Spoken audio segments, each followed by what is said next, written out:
তো আমরা যদি টার্মিনাল খুলি তাহলে টার্মিনালের এখানে আমরা দেখতে পাচ্ছি হোস্ট নেম আর ইউজার নেম, একটা হচ্ছে ভিএম, একটা হচ্ছে উবুন্টু।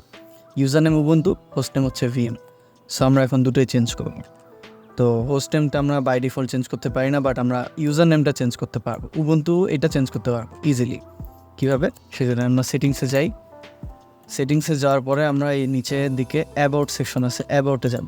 যাওয়ার পরে এখান থেকে যে ডিভাইস নেম আছে, ডিভাইস নেম উবুন্টু, এখানে যদি আমি আমার লাস্ট নেমটা লিখে দিই এবং এন্টার প্রেস করি, তাহলে এখন আমি যদি আবার নতুন করে টার্মিনাল ওপেন করি, তাহলে এখানে আগে ছিল উবুন্টু, এখন কিন্তু আহসান হয়ে গেছে।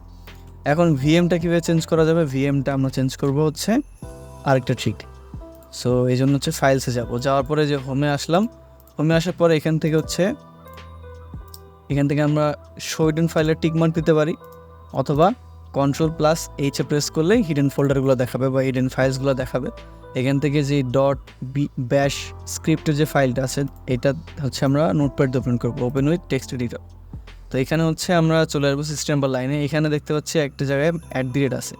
সো @এর আগে এই \u এটা আমরা কেটে দেবো, দিয়ে আমরা এখানে যেটা লিখবো সেটা হচ্ছে আমাদের ওইখানে শো করবে। সেখানে নিলয় লিখে দিলাম, এরপর এটাকে সেভ করি, এরপরে কেটে দিই।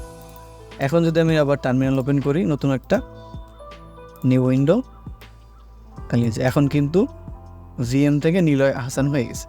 সো আমরা এটা আবার কীভাবে আগের মতো আনতে পারি?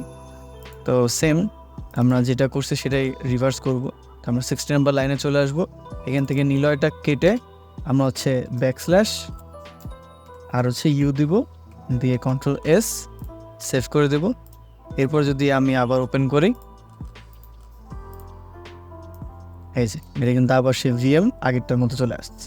তো এইভাবে হচ্ছে আমরা ইউজার নেম এবং হোস্ট নেম চেঞ্জ করতে পারবো।